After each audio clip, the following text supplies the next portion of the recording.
Warning, the following ZipRecruiter radio spot you are about to hear is going to be filled with F-words. When you're hiring, we at ZipRecruiter know you can feel frustrated, forlorn even, like your efforts are futile, and you can spend a fortune trying to find fabulous people, only to get flooded with candidates who are just fine.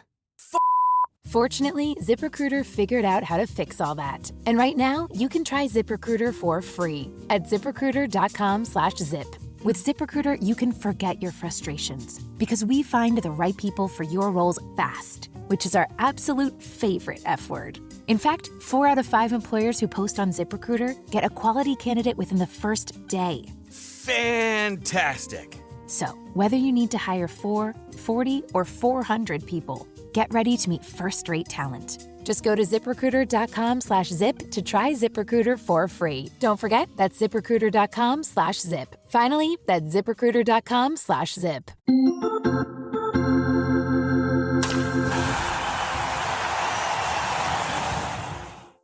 Then there were 8 going to Omaha. Jensen, when you see the numbers associated with these teams that are remaining here, any big surprises to you? And we see that North Carolina right now is the short number with Georgia on the odds board. So for people not familiar with how it works, double elimination format in Omaha, and the 8 teams are separated into 2 4-team brackets. On Friday, we will get Troy and West Virginia in one matchup. Ole Miss and North Carolina will be the nightcap. Winners of those games will match up against each other in the 1-0 game, and the losers will be in an elimination game. Dave, the brackets go every other day. So Friday's teams will play then again on Sunday. Saturday's games, where it's Oklahoma, Alabama, Texas, and Georgia, they will play on Saturday and then again on Monday. As it pertains to the futures, and if you want to try and kind of handicap it a little bit, it is basically the SEC on the right side of the bottom part of the bracket. That's Oklahoma, Alabama, Texas, and Georgia. I agree that North Carolina and Georgia are tied as the shortest shots. Texas just a tick behind both of them at 3-1. I think you're going to get a bludgeoning between the SEC teams against each other. If you're looking for some value on that side, I think Oklahoma at 16-1. I'm not saying they're going to get out of the bracket, Dave, but certainly an opportunity to monetize. If they win game 1, then you have some great plus money price opportunities to be able to have whatever team comes back there between Texas and Georgia. So I do like where Oklahoma sits from a pitching perspective. I mentioned to you for West Virginia, I said it a couple weeks ago, if you were able to find them in double digits and at a pretty healthy one, the bracket just sets up, when we got into the super regional round, even better. Troy is nothing to kind of sniff at. And I think that they are going to be, with Skylar Meade leading the way. They got a lot of swag, Dave. There's a lot of attitude with that team. They really embody their head coach, but it is an uphill battle against what feels like a team of destiny in West Virginia. The Mountaineers right now in game 1 to get underway on Friday afternoon. You got to lay 210 on the money line. Come back on Troy is plus $1.60. So a lot of that predicated on how well West Virginia is playing right now. I do have a 60-1 future alive on Ole Miss, and I will kind of wait to see. I would imagine for North Carolina, it's Jason DeCaro who ends up going for them in game 1. We'll see what Mike Bianco, head coach of Ole Miss, does for their pitching probables. The uniqueness, Dave, is you're not playing every day. So if you have elite starting pitching, that is a great team to back because you're going to get the off days with the elimination games and how those first handful of games will present itself. So if you're not in on the futures market yet, Oklahoma at 16-1 would be interesting. And I would fully advocate West Virginia's still awesome value there at plus 750 as well. I know my mom was excited to see you in Morgantown last week. And again, moving on here to take that atmosphere on the road. They're going to travel well, right? That the Mounties will be showing up in full force in Omaha. I would say the Golden Blue are one of the favorites at Rocco's for the shot challenge. Now, a lot of that, too, you got to be around. You got to win, Dave. Yeah. You got to win to stay there for the full 2 weeks. So I think Georgia, probably the primary competition, at least on paper. Ole Miss will be pretty good.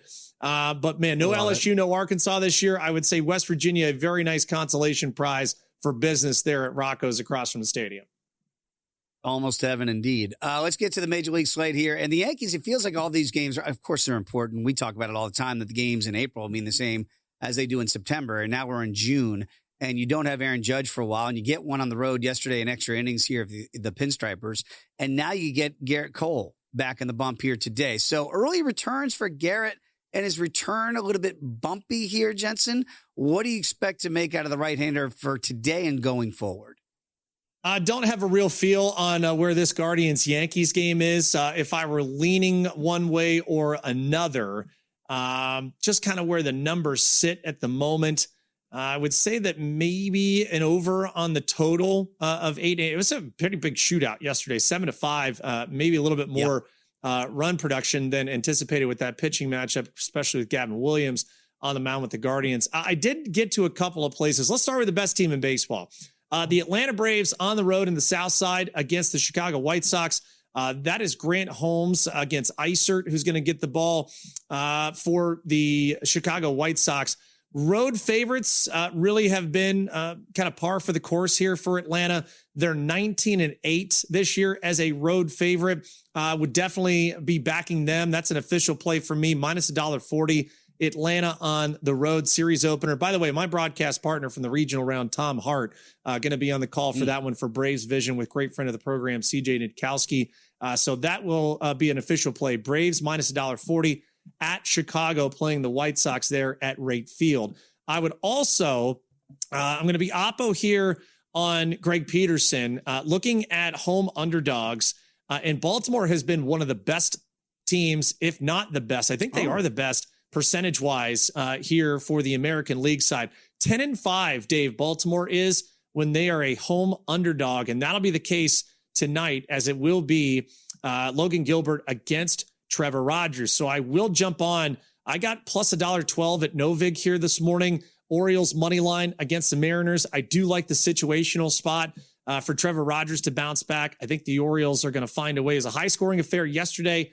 Don't know if that'll be the case again today, but I do like the O's with that plus money price as a home dog here tonight at Camden Yards. Allow me to redirect, Counselor.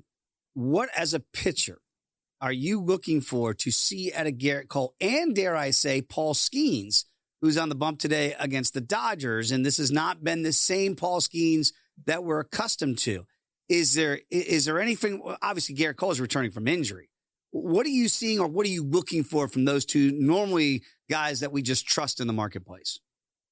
The Cole's fine. Again, it's more about where the Yankees are. I mean, it's 81% of bets, 81% of money just from the number side of it. And it's a really short price. I was kind of shocked, Dave. $1.34 for Garrett Cole and the Yankees on the road. I almost feels like you're stealing to take some money there. So I think that would probably be the side for me. I mentioned it before. I think it's a bounce back spot here for Paul Skeens and the public running to bet the Dodgers here at this point. And I'm kind of shaking my head. It's Eric Lauer against the Pittsburgh Pirates. That's I would not want to be backing at basically a coin flip. Give me the better pitcher. Give me the home team. Feels like the Pirates would be the side there. Speaking of backing the home team, when we look at the Marlins and the Diamondbacks, Marlins as a home favorite this year, an intriguing club, 14-6. Maybe not what you would have expected, Dave, considering on the surface, you look, it's the Marlins. They've been really good. They're actually the second best team. And I would say they're the best team because they've had more instances. 20 times they've been a home dog, Dave, 14 out of 20 that they have won. That's good for 70% win percentage. But they will be a home. I'm sorry. They're a home favorite. Let me retract that. Yep. 20 times they've been a home favorite. They are 14-6 as a home favorite, which they will be tonight. That's a great spot to back. 70% win percentage. I would say that against Zach Gallen, kind of ripe for the taking here. And even though the Diamondbacks as a road dog, that has been a spot to attack them. They are 8-15. 8-15 Arizona is as a road dog. So this sets up really well for a Marlins money line play. I got them at minus $1.19, seeing some prices out there, minus $1.25 at Circa. So 3 money line plays so far tonight. Orioles plus $1.12, Marlins minus $1.19, Braves minus $1.40. You might recall that the Marlins were my big long shot for most wins in the month of May that did not get home, and now they're off to a great start in June. I really do like this baseball team. That's the bottom line here with the Fighting Fish. They do have a lot of fight in them. I did play long shots for the Metropolitans and Royals. They're off to good starts for the month of June, hanging in the fight. Way too early to start to project as to whether or not that we could monetize those things down the road. But Freddie Peralta back in the bump today against Dustin May of the Cardinals, and Mets are about $1.31 betting favorites there. And the Royals with Stephen Kolek back in the bump here has been pretty good, actually, against Nathan Eovaldi. Plus $1 on the Royals side here. You got to lay $1.22 with the Rangers. Very quickly, is Kansas City getting off the deck in real time right before our eyes? I would think so, man. You and I have looked at them plenty. It's time. Like, let's go. Although the Rangers might be the better side tonight, it's finally starting to turn the corner for Fountains Up for sure. I'm telling you, if Ursig can't get the job done, you keep that right arm limber. I'm going to make a call and see if we can get you a tryout out there in Kansas City and get those fountains turned back on.